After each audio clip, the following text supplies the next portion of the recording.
Bijon John sir, മറ്റു വേദിയിലിരിക്കുന്ന നേതാക്കന്മാരെ,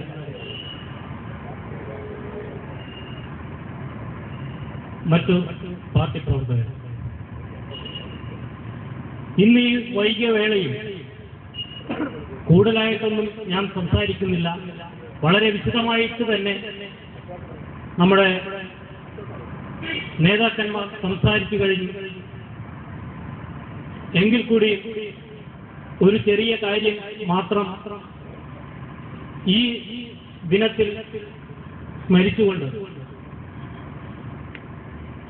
ഇന്ന് കേരളത്തിന്റെ മുക്കിലും മൂലയിലും അംബേദ്കറെയും ഗാന്ധിയെയും അയ്യങ്കാളിയെയും ബാനറിൽ പ്രതിഷ്ഠിച്ചുകൊണ്ട് ഇവിടത്തെ മനുവാദി രാഷ്ട്രീയ നേതൃത്വങ്ങൾ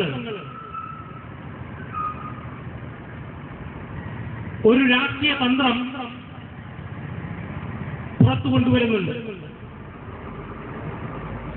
അതിലൊളിഞ്ഞിരിക്കുന്ന അംബേദ്കർ എങ്ങനെയായിരിക്കും നാം ചിന്തിക്കേണ്ടതാണ്. കോൺഗ്രസ്സുകാരൻ വെക്കുന്ന അംബേദ്കർ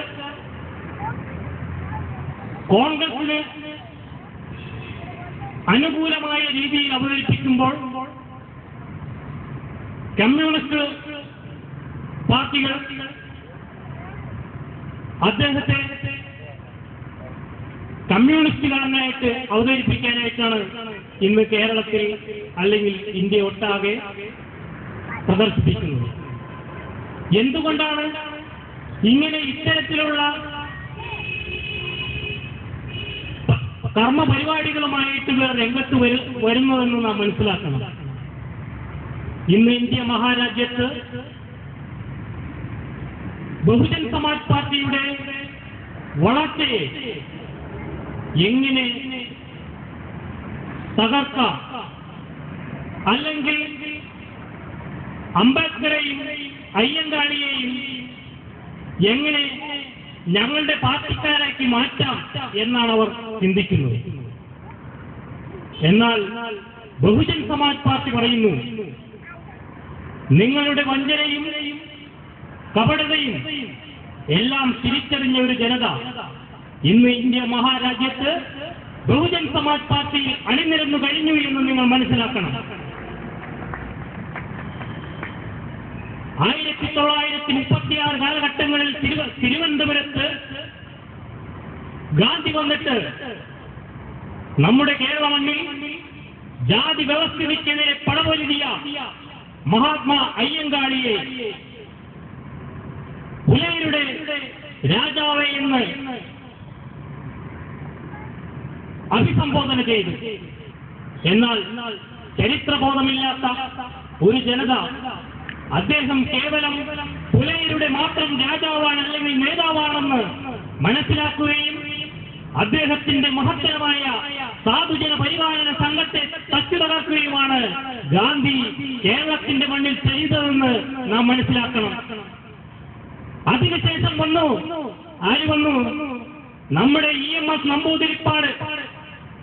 അദ്ദേഹം അതിനു മുമ്പ് ഇവിടെ കേരളത്തിൽ ശ്രീനാരായണ ഗുരുവും അയ്യങ്കാളിയുമെല്ലാം ഉഴുതുമറിച്ച ഈ കേരള മണ്ണിലേക്ക് ഇവിടത്തെ ബഹുഭൂരിപക്ഷം വരുന്ന ജനതയുടെ മുന്നിലേക്ക് കടന്നു വരുന്നതിന് വേണ്ടിയിട്ട് അദ്ദേഹത്തിന്റെ ജാതിയെ അനുസ്മരിക്കുന്ന ഊണൂരിൽ പൊട്ടിച്ചുകൊണ്ട് ഒരു കപടതന്ത്രം മെനഞ്ഞുകൊണ്ട് കേരള മണ്ണിൽ കമ്മ്യൂണിസ്റ്റ് പ്രസ്ഥാനത്തിലേക്ക് കടന്നു വരുന്നു. നാം മനസ്സിലാക്കണം, 1937 കാലഘട്ടങ്ങളിൽ കമ്മ്യൂണിസ്റ്റ് പ്രസ്ഥാനം പിണറായി രൂപം കൊള്ളുമ്പോൾ ഈ കാലയളവിൽ സാമൂഹിക രാഷ്ട്രീയ രംഗത്തു നിന്ന് മഹാത്മാ അയ്യങ്കാളി വിരമിച്ചിരുന്നൊരു കാലമാണ്. അതിനുമുമ്പ് ഇവിടുത്തെ അടിസ്ഥാന വർഗങ്ങൾക്ക് അദ്ദേഹത്തിന് നമ്മൾ എന്ന് പറയുന്ന ബഹുഭൂരിപക്ഷം ജനതയെ ജാതീയമായ അടിച്ചമർത്തലുകൾ കൊണ്ട് ആ ഭീകരത ഏറ്റുവാങ്ങിയ ജനതയെ അണിനിരത്തിക്കൊണ്ട് മുന്നോട്ട് പോയ അദ്ദേഹത്തിന്റെ ജനതയെ വളരെ തന്ത്രപരമായിട്ട് EMS നമ്പൂതിരിപ്പാട് നമുക്ക് ജാതിയില്ല എന്ന് പ്രഖ്യാപിക്കുകയും അയ്യങ്കാളി ജാതിയുടെ വക്താവാണെന്ന് പറഞ്ഞുകൊണ്ട് അദ്ദേഹത്തെ ഒരു വർഗശത്രുവായി മാറ്റുകയാണ് കേരളത്തിൽ നടത്തിയ കമ്മ്യൂണിസ്റ്റ് പ്രസ്ഥാനത്തിന്റെ ചരിത്രം എന്ന് നാം മനസ്സിലാക്കണം. ഞാൻ അധികം ദീർഘിപ്പിക്കുന്നില്ല. ഈ ചെറിയ ഈ സമയത്തിൽ അധികം നീട്ടാതെ തന്നെ ഇനിയും നമ്മുടെ സംസ്ഥാന vice president Bijon John sir പ്രസംഗിക്കാനുണ്ട്. ആ ഒരു കാരണത്താൽ ഞാൻ എന്റെ വാക്കുകൾ ഉപസംഹരിക്കുന്നു. ജയ് ഹിന്ദ്, ജയ് ഭാരത്.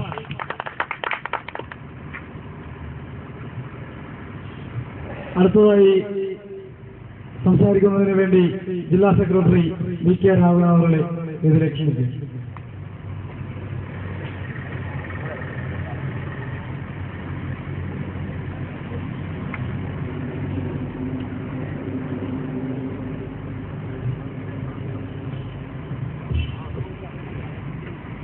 ബഹുമാനപ്പെട്ട യോഗാധ്യക്ഷൻ ശ്രീ ഉദയൻ ചേരവള്ളിയുടെ അവയെ പാർട്ടിയുടെ സമാരാധ്യനായ സംസ്ഥാന president advocate Prahlad sir, vice president advocate Bijon John sir, സ്വാഗതം സാർ, വേദിയിലിരിക്കുന്ന ജില്ലാ വൈസ് പ്രസിഡന്റ് ശ്രീ വേണു, വേദിയിലുള്ള മറ്റ് പാർട്ടിയുടെ പ്രവർത്തകരെ, ഈ യോഗ നടപടിയെ വീക്ഷിക്കുന്ന സുഹൃത്തുക്കളെ, പാർട്ടി പ്രവർത്തകരെ, തൊണ്ടയ്ക്ക് സ്വന്തം അസൗകര്യം ഉണ്ടെങ്കിലും ഞാൻ അധികം ദീർഘിക്കുന്നില്ല. 1-2 വാക്കുകൾ മാത്രം പറഞ്ഞിട്ട് ഇത് അവസാനിപ്പിക്കാൻ ആഗ്രഹിക്കുന്നത്. ഈ സമ്മേളനം ഡോക്ടർ BR അംബേദ്കറുടെ 55ാം പരിനിർവ്വാണത്തിന്റെയും മഹാനായ അയ്യങ്കാളിയുടെ നിയമസഭാ പ്രവേശനത്തിന്റെ ശതാബ്ദി ആഘോഷത്തിന്റെ സമാപനവും ഇന്നിവിടെ പൂർത്തീകരിക്കുകയാണ്. പാർട്ടിയുടെ നമ്മുടെ കേരളത്തിന്റെ, ഇന്ത്യയുടെയും കേരളത്തിന്റെയും എന്ന് വേണ്ട വളരെ വിശദമായിട്ട് തന്നെ പാർട്ടിയുടെ സംസ്ഥാന പ്രസിഡന്റ് വിഭവസമൃദ്ധമായ പാൽപ്പായസം കുട്ടി ഊണ് അടിച്ചൊരു പ്രസംഗം ഇവിടെ നടത്തി. എനിക്ക് തോന്നുന്നു ഈ മണ്ഡല പ്രദേശത്ത്, ഈ തൃപ്പൂണിത്തുറ ഈ പ്രദേശത്ത് ബഹുജൻ സമാജ് പാർട്ടി ഇതേ ഒരു പ്രസംഗം കേൾക്കുന്നത് ആദ്യമായിട്ടാണെന്ന് എനിക്ക് തോന്നുന്നു. ഇതിനു മുമ്പ് പല പരിപാടി ഉണ്ടെങ്കിൽ തന്നെ ഇതേ രീതിയിൽ ജനങ്ങൾക്ക് ഈ പാർട്ടിയെക്കുറിച്ച് അടുത്തറിയാൻ പറ്റിയൊരു പ്രസംഗം. എന്നെ സംബന്ധിച്ച് പറഞ്ഞാൽ 1-2 കാര്യം മാത്രമേ പറയുന്നുള്ളൂ. ഈ പാർട്ടി ആരൊക്കെ എന്തൊക്കെ എതിർത്താലും മാധ്യമങ്ങൾ കൂടി ഈ പാർട്ടിയുടെ വളർച്ചയെ തടയിടാൻ വേണ്ടി കള്ളപ്രചരണം എന്തെല്ലാം അടിച്ചുവിട്ടാലും ഈ പാർട്ടിയെ നെഞ്ചോട് ചേർത്ത് താലോലിക്കുന്ന ഇന്ത്യയിലെ ബഹുഭൂരിപക്ഷം ജനങ്ങൾ, കേരളത്തിലല്ല വടക്കേന്ത്യ സംസ്ഥാനത്ത് പാർട്ടി അനുദിനം ശക്തമായി വളർന്നിരിക്കുക. കേരളത്തിലൊന്നും സംശയമൊന്നുമില്ല.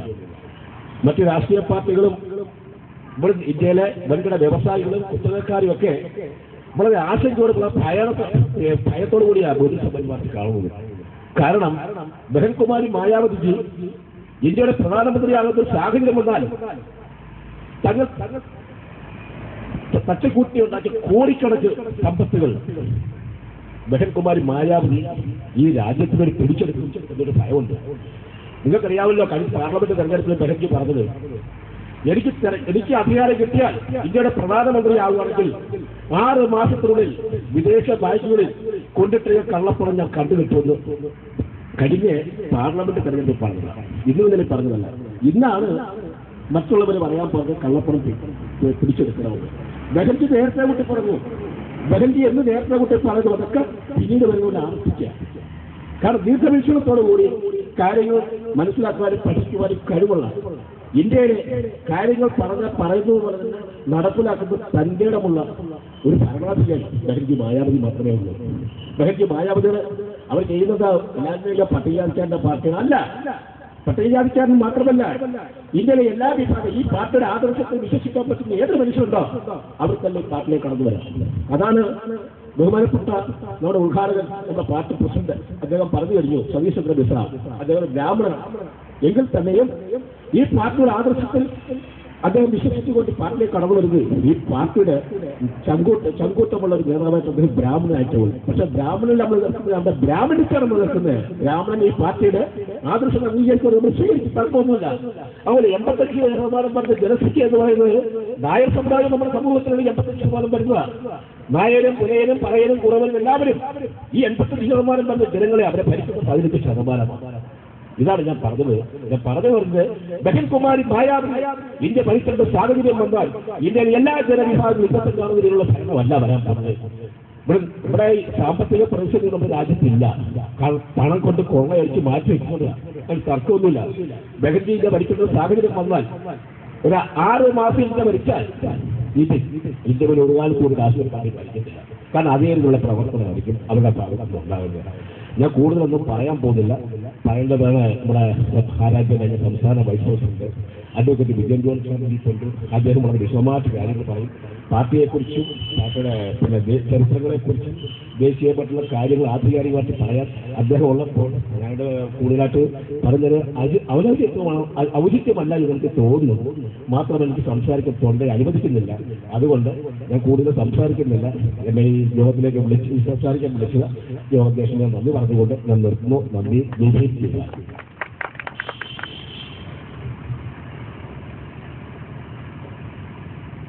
അടുത്തതായി സംസാരിക്കുന്നതിന് വേണ്ടി ബഹുജൻ സമാജ് പാർട്ടിയുടെ സംസ്ഥാന വൈസ് പ്രസിഡന്റും അതുപോലെ തന്നെ എറണാകുളം ജില്ലയുടെ ഇൻചാർജുമായ നമ്മുടെ എല്ലാം പ്രിയങ്കരനായ സംസ്ഥാന vice president advocate Biju John അവരുടെ ഈ വേദിയിലേക്ക് ക്ഷണിക്കുക.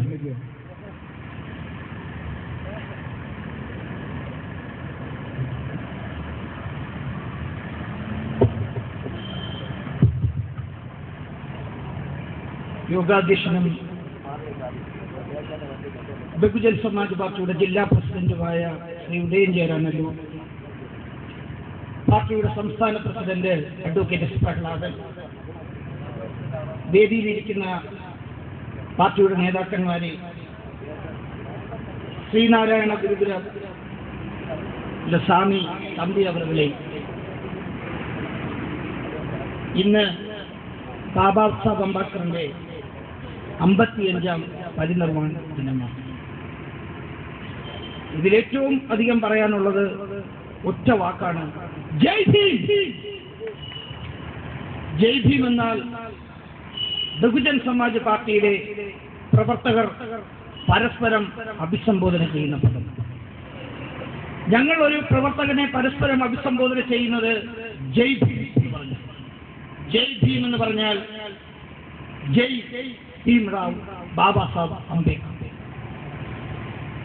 ബാബാ സാഹേബ് അംബേദ്കറിനെ അഭിസംബോധന ചെയ്തുകൊണ്ടാണ് BSPയിലെ ഏതൊരു വ്യക്തിയും BSPയിലെ മറ്റു പ്രവർത്തകരെ കാണുന്നതും അവരെ ആദരിക്കും.